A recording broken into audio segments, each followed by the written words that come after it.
নমস্কার সবাইকে পয়লা ফাল্গুনের শুভেচ্ছা, তার সঙ্গে বসন্ত পঞ্চমীরও অনেক অনেক শুভেচ্ছা নিয়ে আমি নতুন সূর্য আজকের ব্লগটা শুরু করলাম। শুরুতেই দেখাবো আমাদের অ্যাসোসিয়েশনের পুষ্পাঞ্জলি।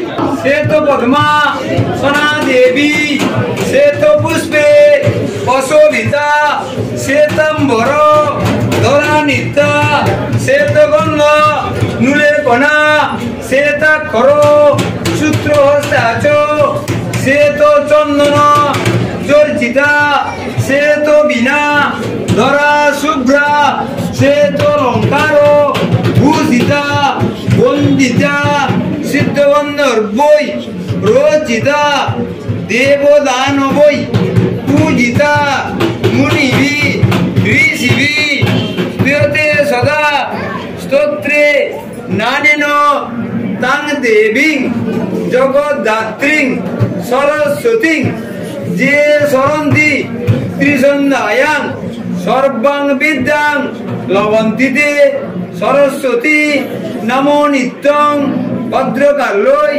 নমো নমঃ।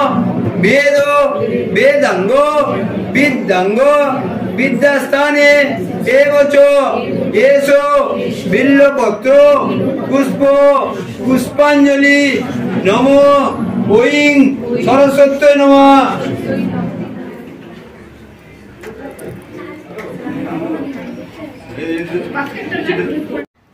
আশা করি আজকের দিনে সবাই পুষ্পাঞ্জলি দিয়েছেন, পুজো করেছেন। এবং বলে রাখি, আমাদের বাঙাল যারা, সব বাঙাল না, কিছু কিছু জায়গা যারা পূর্ববঙ্গীয় মানুষ, তাদের একটা রিচুয়াল থাকে, সেটা হলো জোড়া ইলিশ বরণ করে খাওয়ার।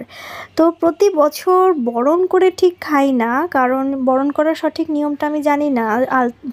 সিঁদুর, ধান, দুব্ব, হলুদ এই সমস্ত দিয়ে ইলিশকে, জোড়া ইলিশকে বরণ করা হয়।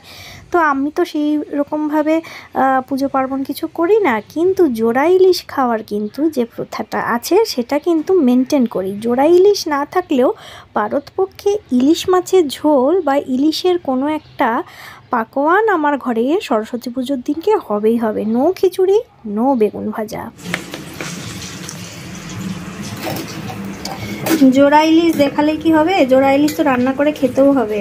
আর এখানে অনেক দেরি হয়ে গেছে, এবারে এইগুলো এখন সোজা আমি কড়াইতে দিয়ে দেব। তো যাই হোক, জোড়া ইলিশ মিলেমিশে গেছে, সুতরাং ধরে নেওয়া যেতে পারে দুটো ইলিশ থেকেই কিন্তু রান্না করলাম। হ্যাপি সরস্বতী পুজো। এই যে জোড়া ইলিশের একটা গলকাটা আর একটা গলকাটা কোথায় ঢুকে গেল দেখতে পাচ্ছি না। যাই হোক, এইটা কোথায়, না এইটা না, দিলাম কিন্তু দুটো গলকাটা। এবারে এর মধ্যে গরম জল দিয়ে দেবো, রান্না হয়ে যাবে। আর আপনাদের কার কার জোড়া ইলিশ খাওয়ার নিয়ম আছে বরণ করে, যদিও আমি বড় মুখ করে খাই না, তাহলে খেতে ভালোবাসি বলে খাওয়ার জন্য ইলিশ মাছটা খাই প্রতি বছর সরস্বতী পুজোতে। তো কারা কারা ইলিশ মাছ বরণ করে খান আর কারা কারা দশমীর দিন ইলিশ মাছকে বিদায় দেন, সেটাও কিন্তু অবশ্যই যদি ভিডিওটা দেখেন কমেন্ট করবেন। আজকে এই পর্যন্ত, সবাই খুব ভালো থাকবেন। ফাল্গুনের শুভেচ্ছা থাকলো সবাইকে।